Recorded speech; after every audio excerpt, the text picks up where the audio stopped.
अस्सलाम वालेकुम, आप देख रहे हैं प्रोग्राम फेस टू फेस। मैं हूं मोहम्मद अकबर बाजवा। आज सुप्रीम कोर्ट में फैसल वाडा साहब और मुस्तफ़ा कमाल साहब के हवाले से तौहीन अदालत का जो केस था उसकी समाअत थी। दोनों ने गैर मशरूत माफ़ी मांगी जो कि कबूल कर ली गई। At the very same time काजी साहब ने इससे पिछली जो हेयरिंग थी इसी कंटेम्प्ट केस की, उसमें कुछ इशारा मीडिया की तरफ उन्होंने किया था कि मीडिया के रोल से वो खासे खुश नज़र नहीं उस वक्त आए थे, और आज तो वाकई वो बाकायदा नज़र आया। 34 टीवी चैनल्स को उन्होंने शो कॉज नोटिस कर दिया। उन्हें कहा कि आप अगली दफ़ा अपने साथ रिकॉर्ड लेके आएँ कि आपने कितने पैसे कमाए जिस वक्त आपने ये कंटेम्पचुअस जो कंटेंट है ये टीवी पर दिखाया था। यानी फैसल वाडा साहब की प्रेस कॉन्फ्रेंस, मुस्तफ़ा कमाल साहब की प्रेस कॉन्फ्रेंस, टीवी चैनल्स, अखबारों के हवाले से काफ़ी नेगेटिव अगर मैं कह सकूं एफआई में से उनके रिमार्क्स थे, या यूं कह लीजिए कि सख्त रिमार्क्स थे। टीवी, प्रेस, सोशल मीडिया का रोल काजी फायज़ा साहब को कुछ खास पसंद नहीं है, ये उनके रिमार्क्स से क्लियर था। मैं चाहता हूं आप देखिए एक तकरीब के दौरान क्या फरमाया था काजी फायज़ा साहब ने। A free and robust press is the backbone of a democracy. It serves both as a conscience and as a mirror. Without a free press, democracy quickly descends into an empty word, with its principles reduced to hollow ideas. Throughout history, totalitarian regimes have suppressed and imposed censorship. In Pakistan, freedom of the press is stipulated as a fundamental right. काजी फायज़ा साहब एक तकरीब से खिताब कर रहे थे। अंग्रेज़ी में जो उन्होंने फरमाया, मैं ज़रा उसकी थोड़ा सा ट्रांसलेशन आपको बता देता हूँ। उन्होंने कहा कि एक आज़ाद और मजबूत प्रेस जमहूरियत की रीढ़ की हड्डी है। ये ज़मीर और आईना दोनों के तौर पर काम करता है। आज़ाद प्रेस के बगैर जमहूरियत एक बेमानी लफ्ज़ बन के रह जाता है सिर्फ, और उसके उसूल खोखले ख्यालात तक महदूद हो जाते हैं। उन्होंने फरमाया कि पूरी तारीख में जालिम हुकूमतों ने प्रेस को दबाया और सेंसरशिप नाफिज की। फिर उन्होंने ये भी कहा कि पाकिस्तान में आज़ादी सहाफ़त को बुनियादी हक करार दिया गया, कॉन्स्टिट्यूशन के अंदर इसका जिक्र है, और ये कोई ऐसा एहसान नहीं है कि जो अगर दिल किया तो आवाम पर कर दिया, ये करना ज़रूरी है, और आइन की पासदारी हर शहरी का नाकाबिल तनसीख फरीज़ा है। ये काजी फायज़ा साहब फरमा रहे थे 2021 में। और उन्होंने कहा कि जो भी इसमें कटौती करता है, यानी कि इस बुनियादी हक को कम करने की कोशिश करता है, वो अवाम और आइन का दुश्मन है और उसका एहतसाब होना चाहिए। तो ये सूरत हाल सामने है। हमारे साथ हसनात मलिक साहब मौजूद हैं, सीनियर कोर्ट रिपोर्टर हैं, सुप्रीम कोर्ट करते हैं। थैंक यू वेरी मच हसनात भाई, आपने वक्त दिया। हमारे साथ आरिफ चौधरी साहब भी मौजूद होंगे। मैं हसनात मलिक साहब आपसे जानना ये चाह रहा हूँ कि आप बहुत अरसे से सुप्रीम कोर्ट भी कवर कर रहे हैं, काजी फायज़ा साहब को एज जज भी कवर कर रहे हैं जब से वो सुप्रीम कोर्ट में हैं। ये फरमाइएगा कि ये सिर्फ हमें ही लग रहा है कि काजी साहब के अफकार व ख्यालात के अंदर ये एक बहुत बड़ी तब्दीली आ गई है एज फार एज आज़ादी सहाफ़त इज़ कंसर्न, या आपका भी ये राय है, क्योंकि आप तो कवर करते रहे उनको फॉर द लॉन्गेस्ट टाइम, जब से वो चीफ जस्टिस हैं सुप्रीम कोर्ट में, या जब से वो जस्टिस हैं सुप्रीम कोर्ट में? जी बिल्कुल, तब्दीली बड़ी वाज़ेह उनकी सोच में आई है। जब जस्टिस काजी फैसला होते थे तो वो आज़ादी सहाफ़त पे सबसे ज़्यादा बात करते थे। कोर्ट रूम में रेफरेंडम कराते थे कि मीडिया कितना आज़ाद है, हाथ खड़े करें सहाफ़ी, और कितना तो उसके बाद जो ये होता था कि जो है वो कितना नहीं है उस पर हाथ खड़े करें। और यही होता था कि जी मीडिया पे दबाव है, घुटन का माहौल है, और मीडिया ने कोई चीज़, इवन जजेस के कंडक्ट पे कोई, एक दफ़ा पैमरा ने जब मज़ाहिर नकवी के ख़िलाफ़ कंप्लेंट आई थी तो वो उसको डिस्कस किया जा रहा था, तो पैमरा ने एक नोटिफिकेशन जारी किया कि आप जजेस के कंडक्ट को नहीं आप डिस्कस कर सकते। जस्टिस काजी फैसला ने किसी और मैटर में जो है वो ये नोटिस लिया कि पैमरा कौन होता है कि जी जो कहे कि जी जजेस के कंडक्ट को आप डिस्कस नहीं कर सकते, क्योंकि और ये कहा गया था कि ये जो पैमरा का नोटिफिकेशन है ठीक नहीं है, जजेस के कंडक्ट डिस्कस होने चाहिए। लेकिन जब से चीफ जस्टिस ऑफ पाकिस्तान वो बने हैं, वाज़े उनकी तब्दीली उनकी सोच में आई है। एक आपने देखा होगा ट्विटर एक्स बंद है, उस पर वो बिल्कुल खामोश हैं, और यही उनकी तरफ से होता है।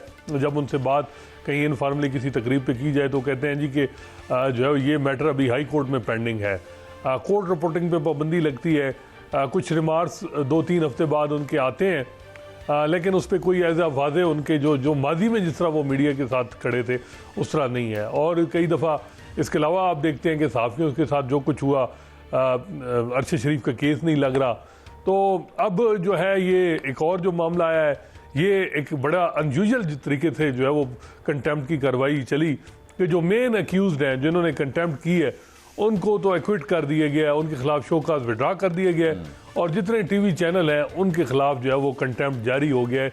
और वजह यह है कि जी आपने अनकंडीशनल अपॉलॉजी नहीं मांगी, और जो वकील थे टीवी चैनल के उनका ये था कि हमारी कोई मेलाफाइड नहीं है इंटेंशन, और ये बड़ा गलत प्रेसिडेंट सेट होगा कि अगर जो है वो ये है कि जी किसी की जी स्टेटमेंट आपने क्यों चलाई है। अब ये तो देखना है कि एक ऑफिस होल्डर कोई भी है, चाहे वो प्राइम मिनिस्टर है, कोई चीफ जस्टिस है, वो जो भी बात करेगा टीवी चैनल ने उसके ऑफिस को देख के चलाना है।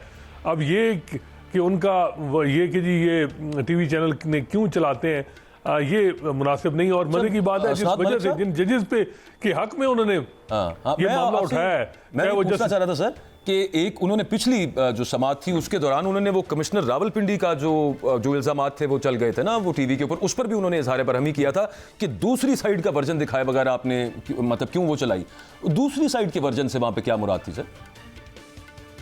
जी उनका बज़ाहिर यही लग रहा है कि आज टीवी चैनल को जो कंटेम्प्ट नोटिस हुई हैं उसकी एक वजह वो कमिश्नर की प्रेस कॉन्फ्रेंस है, और उस पर गुस्सा है जस्टिस काजी फैसल को कि जी दूसरे वर्जन नहीं चलाएगा। हालांकि जब उन्होंने हफ्ते वाले दिन कुछ वो सुप्रीम कोर्ट में मौजूद थे, कुछ सहाफ़ियों ने उनसे सवाल किया, सहाफ़ियों ने टेलीकास्ट किया उनका जवाब, वो भी टीवी चैनल ने दिखाया कि उनका जवाब ये है। और जाहिर बात है कमिश्नर रावलपिंडी वो पूरी डिवीजन के कमिश्नर हैं, उन्होंने अगर गलत बयानी की आपको उनको बुलाना चाहिए था, तौहीन अदालत की कार्रवाई करनी चाहिए थी, आपने क्यों नहीं की। और सारा जो मलबा है वो टीवी चैनल पे गिरा दिया गया है। और ये बड़ा अफसोसनाक है कि सारे जो भी पॉपुलर चीफ जस्टिस आते हैं वो टीवी चैनल को दबाने की कोशिश करते हैं, और मीडिया की आज़ादी पे बड़ा सवाल यानी चिलिंग इफेक्ट होंगे। जो आज की प्रोसीडिंग हुई और बार बार यही कहते रहे कि जी ये सब पैसों का धंधा है। अब मसला ये है कि माजी में जब वो जस्टिस काजी फाइज होते थे तो उस वक्त वो कहते थे कि मीडिया पे दबाव है, मीडिया क्या करे। आज वो कहते हैं ये पैसों की वजह से सारा कुछ कर रहे हैं। तो बड़ी वाज़ेह उनकी अप्रोच में चेंज आ रहा है, चेंज बिल्कुल। लेकिन अब ये बड़ा चैलेंज है टीवी चैनल्स के लिए कि क्या उनकी जो आज़ादी है वो इस तरह, मेरा ख्याल है ये उनको स्टैंड लेना चाहिए कि जो है वो किसी पे ये नहीं हो सकता कि वो किसी की स्टेटमेंट ना चलाए। ये तो ये होगा कि कल एक जेन्युइन खबर होगी, इस डर से कि जी कहीं कंटेम्प्ट ना हो जाए वो भी नहीं चलाई जाएगी। तो ये बड़ी अफसोसनाक सूरत हाल है जिस तरह जस्टिस काजी फैसा ने आज किया है। 5-6 चीफ जस्टिस मैंने भी उनके टेनोर देखे, कभी इस तरह नहीं हुआ कि सारे टीवी चैनल को इस तरह के कंटेम्प्ट नोटिस और फिर लाइव टेलीकास्ट। इस फैसल वाडा साहब मैंने इसमें 3 हेयरिंग हो चुकी है, आज लाइव चली और लाइव ऐसे रिमार्क्स आए हैं जिनका मीडिया पे नेगेटिव इम्पैक्ट होगा। ब्रीफली सिर्फ ये फरमा दीजिएगा कि उन्होंने धरना केस के दौरान उसकी बल्कि जजमेंट के अंदर उन्होंने कहा कि इदारे मीडिया को कंट्रोल करने की कोशिश करते हैं, जहां पर उनका इशारा था वहीं पर था। इस दफा आपको लगता है कुछ ऐसा पूछेंगे मीडिया से? नहीं, वो अब नहीं इस हवाले से पूछेंगे, क्योंकि अब उनकी सोच और चाहे वो हुकूमत हो चाहे इदारे हों एक ही है। वो सोशल मीडिया को वो भी वबा कहते हैं, मीडिया की वो जो रेटिंग और ये बातें जो एक अमूमन स्टेटमेंट मीडिया के खिलाफ जो मुख्तलिफ आती हैं आवाज़ें, जस्टिस काजी फैसल तो उनको इंडोर्स कर रहे हैं। माजी में जो है वो और बात करते थे, लेकिन अब जरा वो डिफरेंट बात कर रहे हैं। तो ये तवक्को इस दफ़ा ना रखी जाए कि काजी फायज़ा साहब जब टीवी को उन्होंने बुलाया, उनके वकील वहाँ पे आएंगे अगली समात पर, तो वो उनसे ये सवाल पूछें जो इससे पहले वो पूछते रहे हैं कि मीडिया को दबाने की, कंट्रोल करने की कोई कोशिश या किसी किस्म का प्रेशर तो कहीं और से नहीं आ रहा। असनात मलिक साहब का ये कहना है कि इस दफ़ा वो ये नहीं पूछेंगे। एक छोटी सी ब्रेक लेनी है, ब्रेक से वापस आते हैं। आरिफ चौधरी साहब हमारे साथ हैं, उनसे भी जानेंगे कि क्या वजह हो गई, क्यों उनका ये चेंज ऑफ हार्ट हो गया, उनकी सोच में इतनी बड़ी तब्दीली चीफ जस्टिस बनने के बाद क्यों आ गई है। ब्रेक के बाद ये बात करते हैं।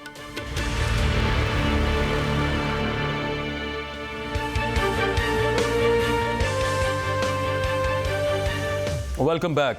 काजी फायज़ा साहब ने, चीफ जस्टिस साहब ने टीवी चैनल्स को जो शो कॉज किया है इससे पहले हम आपको दिखा रहे थे कि उनके अफकार इस 2-3 साल पहले क्या हुआ करते थे मीडिया की आज़ादी, सहाफ़त की आज़ादी के हवाले से। बल्कि वो ये भी बताया करते थे कि जो इंडेक्स है वर्ल्ड प्रेस फ्रीडम इंडेक्स, उसमें पाकिस्तान का जो नंबर है वो उसमें कितनी तनज़ुली हुई है, कितना वो गिरा है और कितनी शर्मनाक सूरत हाल हो रही है पाकिस्तान के लिए, क्योंकि यहाँ पे प्रेस को दबाया जाता है। आरिफ चौधरी साहब, असनात मलिक साहब का ये कहना है कि अब की बार एक तो उनके ख्यालात तब्दील हो गए हैं मीडिया की, सहाफ़त की आज़ादी को लेके, और हसनात मलिक साहब का ये कहना है कि अब की बार शायद उनको ये फिक्र नहीं होगी कि मीडिया की आज़ादी अब उस इंडेक्स में वो क्यों नहीं इतनी नीचे गिरती जा रही है। आपकी राय क्या है इस पर? मैं बहुत शुक्रिया अदा करता हूँ। सबसे पहली बात यह है कि ये जो आप कहते हैं ना सोच की तब्दीली, असल में ये सोच की तब्दीली नहीं होती, ये हिकमत अमली की तब्दीली होती है। बंदा वही होता है जो जज बनने तक बन चुका होता है, वही उसके ख्यालात होते हैं, वही उसकी सोच होती है। अब मामला ये होता है कि इस बदनसीब मुल्क में जब उसके पास वो पोजीशन नहीं होती जिसके लिए वो एस्पायर कर रहा होता है, तो उस वक्त वो मीडिया को और अवामुन्नास को, राय आमा को अपने साथ मिलाने के लिए ज़मीन आसमान को एक कर देता है और यूँ तासुर देता है कि मुझसे ज़्यादा आपका मसीहा, मलजाओ मावा कोई हो नहीं सकता। लेकिन जब उसके पास इक़्तिदार आ जाता है, उस इख्तियार की कुर्सी पर बैठ जाता है, तो बंदा वही होता है, सोच भी वही होती है, लेकिन स्ट्रेटजी बदल जाती है, वेस्टेड इंटरेस्ट चेंज हो जाता है। उस वक्त उन्होंने किसी और के मफाद की आबियारी करनी होती है। वरना यही लोग हैं, हमने जजेस को भी देखा, उनको चीफ जस्टिस बनते भी देखा। पाकिस्तान में ऐसा क्यों है? दुनिया में तो ऐसे होता है कि जो आपकी हिस्ट्री है केसेस में, आप जो लोग जज बनते हैं उनकी जब उनकी नॉमिनेशन होती है और सिलेक्शन होती है, तो उसमें वो सारा रिकॉर्ड देखा जाता है और फिर उसी बुनियाद पे फैसले होते हैं। हमारे यहाँ वो बात ही नहीं है। हमारे यहाँ अगर उस रिकॉर्ड को देखें, चाहे वो पॉलिटिशियन हो और या फिर वो आपके जजेस हो, यकीन माने बिल्कुल ज़मीन आसमान का फ़र्क आ जाता है। इस वक्त सिर्फ एक चीफ जस्टिस नहीं, बल्कि आप देखें कि इस्लामाबाद हाई कोर्ट के चीफ जस्टिस वो क्या कर रहे हैं या उन्होंने क्या किया, और इसी तरह ये चीफ जस्टिस। मामला अब क्या है, मैं आपको एक अर्ज करूँ। मुझे तो ये लगता है, मैंने किसी और जगह भी अर्ज की है बात, कि पाकिस्तान में एक हाकिम आया जिसने कहा कि जनाब अगर आप यकीन रखते हैं इस्लाम के ऊपर और आप इस्लाम को मुकम्मल ज़ाब्ता याद समझते हैं, तो उसका नतीजा होगा कि अगले 5 साल के लिए मैं आपका हुक्मरान हूँगा। और इसी तरह अब चीफ जस्टिस साहब जो है वो ये तशरीफ जब से लाए हुए हैं, वो कहते हैं आइन आइन आइन को आप क्या समझते हैं? मैं तो सारा दिन उनकी गुफ्तगू सुनता रहता हूँ। आइन का मतलब उनके जहन में ये है कि वो आइन जिसे आप इस अंदाज में तस्लीम करें कि चूँकि आइन की हुक्मरानी होगी और उसके नतीजे में जब आप उसके आइन को तस्लीम करते हैं तो 3 साल में मज़ीद आपका चीफ जस्टिस रहूँगा। जब आपकी ये सोच हो तो उस वक्त ना आपको फंडामेंटल राइट्स नज़र आते हैं, ना इंसानों की तकलीफ़ें नज़र आती हैं और ना लोगों की इज्जत नफ्स आपको नज़र आती है। आप देखें जिस तरह इन्होंने, मैं बड़ा खुल के कहने के लिए तैयार हूँ, जिस तरह उस खातून का नाम इन्होंने लिया कंवल चौधरी का, हद हो गई है। आप चीफ जस्टिस हैं, या आप इतना भी नहीं कर सकते कि भी आप लफ्ज़ पढ़ नहीं सकते? आपको नाम सर वो माइंड से कभी स्लिप भी हो जाता है ना। उनके जहन में तहरीक इंसाफ का भी नाम नहीं आ रहा था। वो 3-4 दफ़ा उन्होंने पूछा क्या पाकिस्तान तहरीक कौन सी, वो हो जाता है। वो उनके जेहन में नाम तहरीक इंसाफ का नहीं आएगा, उनके जेहन में नाम किसी ऐसे शख्स का नहीं आएगा जो किसी और तरफ से बोलता है। और इस वक्त आपको एक अर्ज करूँ, मुझे अक्सर जाना पड़ता है मीडिया के लिए, मैं पेश होता हूँ किसी चैनल की नुमाइंदगी के लिए पैमरा के पास भी, उन्हें भी मैंने ये कहा 3-4 केसेस में ओवरऑल, मैंने कहा जी आप पैमरा क्या कर रहा है? आपने सांस ऑलरेडी इनका दम घुटा हुआ है, आपने इनका सांस रोक रखी है चैनल्स की और लोग देखते नहीं है चैनल्स को। अगर कोई थोड़ी सी बात ये करते हैं और बात भी अपनी तरफ से नहीं करते, कोई खबर सामने एक वाकया हो जाता है, कोई दहशतगर्दी हो गई, कोई गाड़ी जल गई, कुछ और हो गया, तो उसको अगर ये दिखा दे तो उसके बाद इनको आप परेशान करते हैं कि जनाब आपने ऐसा क्यों किया। और एक दफ़ा यही चीफ जस्टिस की बात, ये जो कमिश्नर के बारे में इन्होंने की, उस वक्त भी इन्होंने सबको तलब किया, तो मैंने कहा जनाब बात सुनो, अब कमिश्नर का मामला हो और उसने इल्ज़ाम लगाए हों चीफ जस्टिस पर, और उसके बाद चीफ जस्टिस साहब जो हैं वो खुद भी इस मामले में गुफ्तगू किसी प्राइवेट पर्सन से, चैनल से, नुमाइंदों से कर चुके हों, और उसके बाद चीफ जस्टिस साहब जा रहे हों अपने कमरे में, तो अगर कोई साफ़ी ये कह दे कि अब, और वहाँ जजेस भी आ रहे हों, तो यकीनन वो ये तसव्वुर कर सकता है कि जनाब वहाँ चाय नहीं होगी महज, वहाँ इतना बड़ा अहम इशू है, चीफ जस्टिस के इल्ज़ामात हैं, तो वो वहाँ बात होगी। और अगर उसने ये कह दिया, और उसे हो सकता है कि मेरे जैसे किसी वकील ने इशारा कर दिया कि जनाब आप इस वक्त गुफ्तगू होने वाली है, तो इस बात पे आपने नोटिस जारी कर दिए हैं लोगों को। और दूसरा ये कि कौन है जो जाके चीफ जस्टिस से पूछेगा कि जनाब आपने मीटिंग की थी या आप सिर्फ चाय पी रहे थे? खुदा के लिए आप मीडिया वो दूसरी साइड का वर्जन वैसे चला भी ना, जो उनका शिकवा था वो अभी हसनात भाई यही बता रहे थे। और बात है। अच्छा मैं जी चौर साहब जरा लेकिन बता दीजिए। मैं सिर्फ ये कहना चाहता हूं कि भाई आप कम से कम लोगों को इतना तो राइट दे दें, वरना आप चैनल पर बंद कर दें। अगर साहब ने इस तरह कर दी, अब आप देखें कि जिन्होंने वो गुफ्तगू की इंतहाई नापसंदीदा गुफ्तगू थी, और इससे ज्यादा तो इन्हें अदालत हो नहीं सकती, उनको आपने बाइज्जत तौर पर, और आपने यानी जो इस तरह के हाउस के नुमाइंदे हैं, जो हाउस डिस्प्यूटेड है, उसे आप कह रहे हैं कि आप अवामी नुमाइंदे हैं और हमारे दिलों की धड़कन। और खैर वो जिनके खिलाफ की गई, जिनके खिलाफ की गई वो तो खैर बेंच का हिस्सा भी नहीं थे। मैं आगे सर असल में टाइम की कमी है तो मैं थोड़ा सा मैं आगे से बढ़ना चाह रहा हूँ। जी सर एक जुमला, मीडिया इतनी कुर्बानियां देकर आज यहाँ खड़ा है, और इतने ये चीफ जस्टिस साहब का भी आना, और मीडिया अगर आजाद ना हो तो उसका नतीजा जो होता है वो इन्हें भी मालूम है। अच्छा खैर अब आगे थोड़ा सा वो इद्दत केस का में जो सजा मुअत्तली थी हसनात मलिक साहब वो नहीं हुई। वो जो फैसला है उसमें कई जगह पे मुझे एटलीस्ट पढ़ के ऐसे लगा जैसे जज साहब के उस अपने फैसले में ऐसे अल्फाज पूरा पैराग्राफ मौजूद है जिससे नजर आता है कि सजा मुअत्तल हो सकती थी। एक तो उसके उसूल अलग हैं सजा मुअत्तली के हवाले से। अब आपको क्या लगा है उसमें नजर आया? वो नीचे सिर्फ एक लाइन लिख दी गई है कि ये जो अबव मेंशन्ड जो बातें की गई हैं इनकी बुनियाद पर सजा मुअत्तल नहीं हो सकती, लेकिन अगर वहां पे ये भी लिख दिया जाता कि इनकी बुनियाद पर सजा मुअत्तल हो सकती है तो वो बिल्कुल परफेक्ट फैसला है। देखिए, जब हाई कोर्ट की तरफ से आर्डर था कि 12 जुलाई से पहले आपने मेन अपील डिसाइड करनी है, बेहतर होता कि मेन अपील के साथ ही मामला ये पहले सस्पेंशन का केस सुनने की जरूरत नहीं थी। अब इतना माइंड डिस्क्लोज कर दिया गया है और उसके बाद अब मेन अपील में क्या फैसला आना है।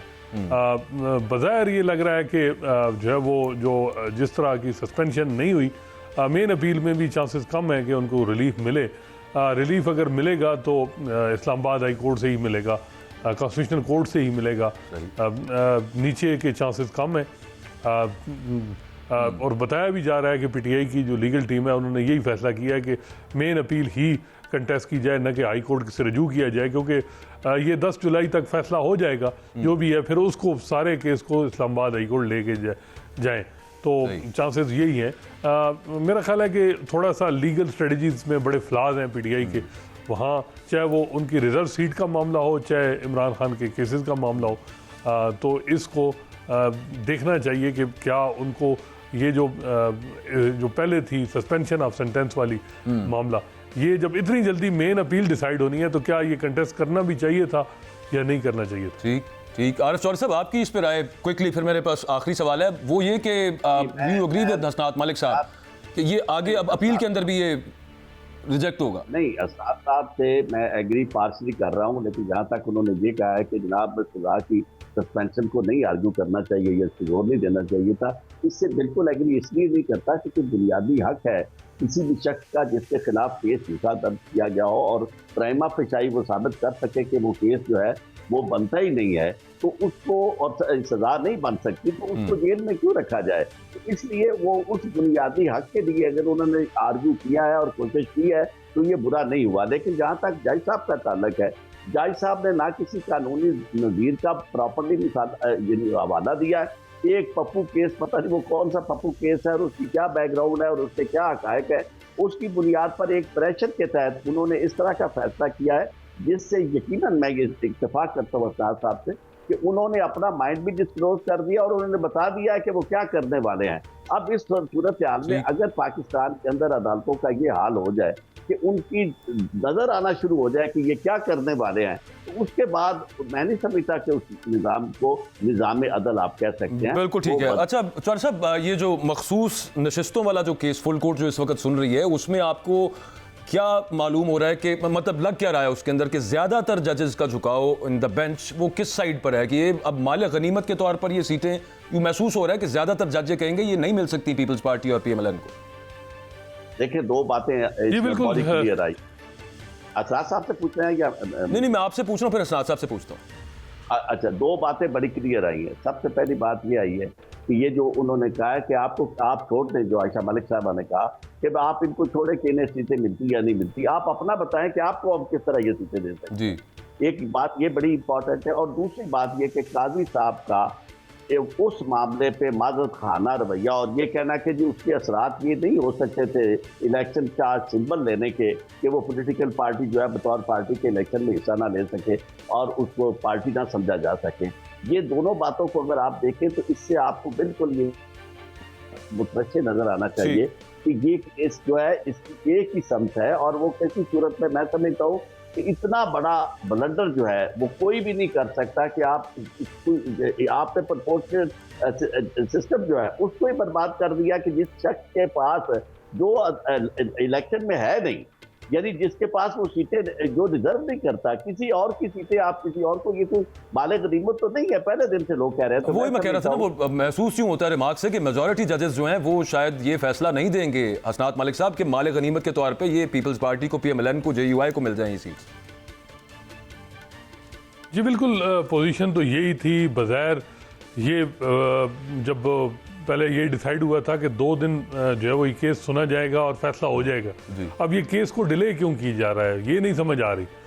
क्या वजह है कि क्यों ये केस कंक्लूड क्यों नहीं हुआ इस हफ्ते और ये अब मंडे तक चला गया। और कल के जो जजेस के रिमार्क थे उससे तो बड़ा वाज़ेह था कि एक तो 2-3 सवाल उनके बहुत इंपॉर्टेंट थे कि जी इलेक्शन कमीशन ने किस बेस पे जो PTI के कैंडिडेट थे इनको इंडिपेंडेंट डिक्लेयर किया। सुप्रीम कोर्ट के आर्डर की इंटरप्रिटेशन गलत हुई है। और ये मामला भी था कि क्या जो है वो इलेक्शन कमीशन को जो है वो इस मामले पे जो है वो इनको इंडिपेंडेंट डिक्लेयर करना चाहिए था। तो ये एक ऐसा मामला है जिस पे बज़ाहिर ये लग रहा है कि जो इलेक्शन कमीशन पे सारी जिम्मेदारी डाली जाएगी और ये कहा जाएगा कि इलेक्शन कमीशन ने सुप्रीम कोर्ट के आर्डर की इंटरप्रिटेशन ठीक नहीं की।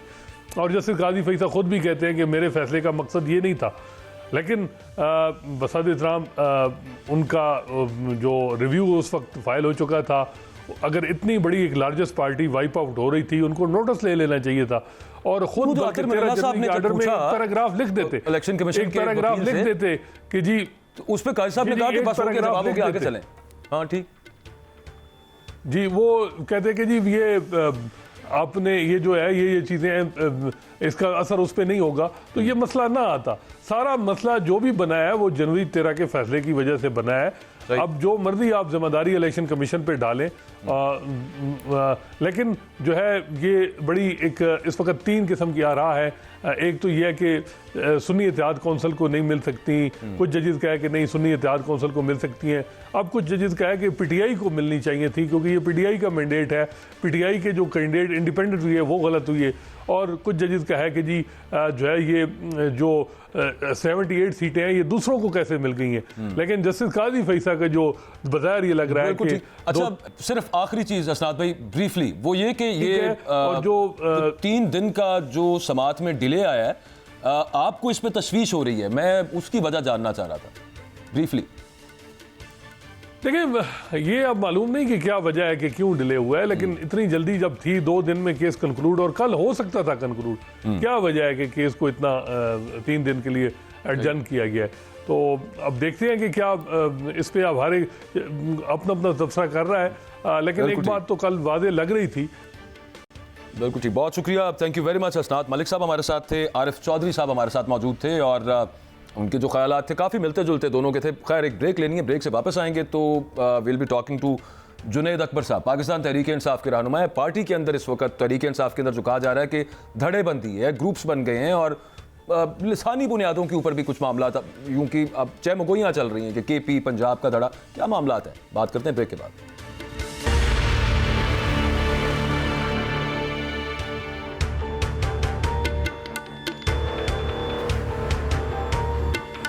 Welcome back. पाकिस्तान तहरीक इंसाफ में इस वक्त क्या रहनुमाओं के दरमियान इख्तलाफात हैं, उन पर कुछ बात करेंगे। उमर अयूब साहब ने अपने ओहदे से इस्तीफ़ा दे दिया और उनके बाद शेख वकास अकरम का नाम सामने आ रहा है। फिर दरमियान में एक लिसानी बुनियाद पर या सूबाई बुनियाद पर कह लीजिए कि जी KP का धड़ा मजबूत हो गया है या पंजाब का उस तरह से रिप्रेजेंटेशन नहीं मिल रही पार्टी के अंदर। ये तमाम चहमगोइयाँ, ये रूमर्स तो सारी चल रही हैं। इन चीज़ों पर बात करते हैं। हमारे साथ पाकिस्तान तहरीक इंसाफ के सीनियर रहनुमा जुनैद अकबर साहब मौजूद हैं। Thank you very much sir आपके वक्त का। एक चीज़ तो सर तय है ना, और वो ये है कि इख्तलाफात तो हैं जमात के अंदर और इस मुद्दे के ऊपर ख़ास तौर पे इख्तलाफ है कि करंट लीडरशिप उतनी एग्रेसिवली मामलात को नहीं चला रही, उस तरह से लीड नहीं कर रही, लोगों को उस तरह से बाहर नहीं निकाल रही जिस तरह से होना चाहिए इमरान खान की रिहाई के लिए, या फिर दीगर आपके कारकुनान और रहनुमा जो गिरफ्तार हैं उनकी रिहाई के हवाले से? बिस्मिल्लाहिर्रहमानिर्रहीम, बड़ी मेहरबानी, शुक्रिया जी। एक तो मैं आपको ये बता दूं कि पार्टी में इस तरह कोई सुबाइयत पे या लिसानियत पे या इस तरह की चीज़ें नहीं होती। इसी पार्टी में हमारा खान साहब का ताल्लुक़ भी पंजाब से था, शाह महमूद साहब का भी था, जहांगीर तरीन साहब का भी था जो जीएस था, तो अहम ओहदे सीनियर वाइस प्रेसिडेंट भी पंजाब से था, तो अहम ओहदे जो है सारे पंजाब के थे। कभी किसी ने ये नहीं किया। इसी तरह कभी एक टाइम आ जाता है कि खीफी में चली जाती है। तो ये हम सियासत जो पीटीआई में सारे मुत्तफ़िक़ है, हमारा है, बाकी अपनों में है होते कि, और मैं ये बार बार ये हर फोरम पे ये बात करता हूँ कि जहाँ पे जमहूरियत होती है वहाँ पर इख्तिलाफ होता है, और जहाँ पे आगे बढ़ने के मौक़े होते तो वहाँ पर इख्तिलाफ होता है। बाकी पार्टियों तो वो तो मैं उस सियासी वर्कर तो नहीं कहूँगा, वो तो सियासी नौकरों की तरह वो हाँ में हाँ मिलाते हैं, नहीं करंट लीडरशिप की जो स्ट्रैटेजी है आपकी उस पर राय क्या है? कि मतलब वो ज़्यादा एग्रेसिव होनी चाहिए, अभी उतनी नहीं है जितनी ज़रूरत है? बिल्कुल, मेरी भी राय है कि एग्रेसिव होनी चाहिए, क्योंकि हमारा जो मैं सच बता दूं, हमें जो इस्तीफा वोट मिला था ना, तो वोट ये नहीं, किसी ने ये नहीं किया था कि मुझे जिस तरह रूटीन के हमारे इलेक्शन होते कि यार मेरा ये फ़लाँ काम करना है, आपने मुझे जॉब देनी है, आपने मुझे ट्रांसफ़र करनी है। सबसे जो लोग, बल्कि कंपेन भी हमें करने नहीं थे, लोग ख़ुद से कंपेन कर रहे थे, अपने ख़र्चे पर हमें जो है जितवाया। तो सबकी डिमांड ये थी कि खान साहब के लिए आपने जाके वहाँ कुछ करना है। तो उससे फ्रस्ट्रेशन बढ़ रही वर्कर में, और हम भी उनमें हैं कि हम भी चाहते हैं कि उसको कोई है जो खान साहब जल्दी निकल आए, हमारे जो वर्कर्स है वो बाहर निकल आए, हमारे जो जिन लोग वर्कर के साथ जिसने जुल्म किया है उसका एहतसाब होना चाहिए। जैसे हमारी सूबे में हुकूमत है, 4 महीने हो गए, मुझे भी इस पर इख्तिलाफ है कि अभी तक वो जिन आरोज थे वो अभी तक वो पोजीशन पे, जिसके हमारी राय है कि हमारा मैंडेट जो है उसने चोरी किया, जिनने हमारे 3 MPO में हमें अंदर किया, हमारे वर्कर के साथ जुल्म किया। तो ये है वर्कर में भी ये बात दुरुस्त है। इसमें कितनी सदाकत है कि जो स्ट्रैटेजी या जो पॉलिसी खान साहब कहते हैं उस पर मिनोअन अमल नहीं हो रहा जिस तरह से वो चाहते हैं कि मामला चले? नहीं, मेरा नहीं ख्याल कि इस तरह की कोई बात हुई होगी। असल में यहाँ पर जो कम्युनिकेशन गैप है उसकी वजह से सारी मसले हैं। यहाँ पर कुछ गलतियाँ हमारी कुछ सीनियर की आदत ये कर रहा है कि मखसूस लोग हैं जो बार बार जाके खान से मिलते हैं और वहीं से जो है हमें कहते कि खान साहब ने ये कहा है। तो अगर ये सर्कल बढ़ा दे, ज़रूरी नहीं कि हर बंदा हर हफ्ते जाए ना, तो और लोगों को भी मिलने दे, तो पता चलेगा जो बाहर में जो ये लोग हम सुनते अफवाहें हैं कि खान साहब वो कहते हैं बाहर आके वो तब्दील हो जाती है। तो ये मसला ये है कि मखसूस लोग जा रहे हैं और बाकी को, या जो भी हो जाए, वो चाहते नहीं कि बाकी लोग मिले, या वो चाहते नहीं कि बाहर जो हालात है वो खान के सामने बाकी लोग कहे, या हो सकता है इन लोगों के एक दूसरे से मफाद हो या एक दूसरे से जुड़े हुए हो। तो जो मखसूस लगे, और सबसे ज़्यादा जो हमें मशकूक लगती है और जिस चीज़ से हमारी जो है शक जो है बढ़ जाता है, क्योंकि जो लोग जाते हैं तो अपने वापस आके वो कहते हैं खान ने ये कहा कि इसको फलां पोजीशन दे दो। तो ये चीज़ें जो है जो हमारी जो है जो मैसेंजर है वो हमेशा अपने फैसले लेके आता है ना, तो उस चीज़ पे जो है वर्कर में है काफ़ी है। मतलब जो अंदर मिलने जाता है वो बाहर आके खुशखबरी अपने ही हक में सुनाता है। बिल्कुल इसी तरह है। जो जितने ये आप लिस्ट उतार के जो जिन लोगों ने मुलाकात की ना, सारे जो इसके पैसों के बेनिफिशरी है। तो ये सबसे बड़ा जो मसला है और जो मायूसी बढ़ रही है, हमें पता नहीं चल रहा कि खान वहाँ चाहता क्या है। आया ये मौजूदा स्ट्रेटजी खान साहब की है या जो लोग जा रहे हैं उनकी है? तो मेरी तो क़यादत से यही अपील होगी कि यार बाकी लोगों को वहाँ जाके लेके, और एक ये है कि जो लोग वहाँ जाके जाए तो ज़रूरी नहीं कि वो कुछ लेके वापस आ जाए। तो इन पे भी हमें है, मुझे भी इख्तिलाफ है। बैरिस्टर गौहर हो गए, उमर अयूब साहब हो गए, शिबली फराज साहब हो गए, यही लोग जाते हैं मिलने। आपका और पार्टी में दीगर लोगों का ये ख्याल है कि ये जो टॉप इस वक्त लीडरशिप है वो डिसाइड कर रही है कि कौन जाएगा इमरान खान साहब से मिलने और कौन नहीं मिलेगा, और वो रोक भी लेते हैं किसी को अगर नहीं मिलवाना चाहते तो? नहीं, मेरा ख्याल है ये लोगों की गलतफहमी है। ये उमर अयूब साहब का और बैरिस्टर गौहर साहब का ये है कि वो नए आए हुए हैं, तो मेरा ख्याल है उसकी वो ग्रिप नहीं है जो होनी चाहिए। उमर अयूब साहब भी शरीफ बंदा है, उसने बहुत ज़्यादा मेहनत की है जब हम पे बुरा वक्त था, हर वर्कर के साथ, हर लीडर के साथ। यहाँ पर कुछ है, हमारे पार्टी में कुछ इलेक्शन हुए थे 2012 में, तो लग ये रहा है कि वही और लोग कौन है, अगर उमर अयूब साहब नहीं है, बैरिस्टर गौहर नहीं है, शिबली फराज नहीं, तो और कौन है? समझने वाले समझ जाएंगे। जो ग्रुप है हमारी पार्टी के अंदर जो इलेक्शन, मेरा ख्याल है आज भी वहाँ पर फैसलों पे वही जो है वही वाला मामला कि फलां ग्रुप से था या फलां 2012 में जो इलेक्शन हुआ था, तो मुझे लग रहा है या लोगों को लग रहा है कि मखसूस ग्रुप है जो टिकटों के फैसलों पे भी असरअंदाज हुआ, जो मिनिस्ट्रियों पे भी हुआ, जो अभी जो ओहदे बांटे जा रहे उसी पे हुआ। तो बाकी हम खान साहब के हम अपने भी इख्तिलाफ रखते हैं और हमारी ये पीटीआई भी तो यही उसन है कि हम इख्तिलाफ रखते, पहले दिन से रखते, लेकिन ये एक बात वो लोग सुन ले कि हम आपके ख़िलाफ़ इकट्ठे हैं, हम रियासत ने जो हमारे साथ जुल्म किया इसको झेलने के लिए हम इकट्ठे हैं। खान साहब के वोट इमरान खान का है, हाँ इमरान खान का हाथ जिस पे होगा इंशाल्लाह कौम उसके साथ होगी। तो ये कोई गलतफहमी में न रहे कि हम कोई ब्लॉक इज़हार राय कर रहे हैं, इख्तिलाफ कर रहे हैं कि कुछ चीज़ें ऐसे बेहतर होनी चाहिए। अच्छा, एक चीज़ जो मैं आपसे बात में नोटिस कर रहा हूँ, फवाद चौधरी साहब ने अभी 3-4 दिन हुए हैं, उन्होंने इंटरव्यूज़ देने शुरू किए हैं। उन्होंने अपना एक तो ये कि उनके साथ बीता क्या और उसके बाद अगली स्ट्रैटेजी क्या होनी चाहिए तहरीक इंसाफ की, उस पर भी वो बड़ी एक पुख्ता सी राय रखते हैं। और आपकी राय में और उनकी राय में मुझे ईमानदारी से कहूँ तो बाल बराबर फ़र्क नहीं लग रहा।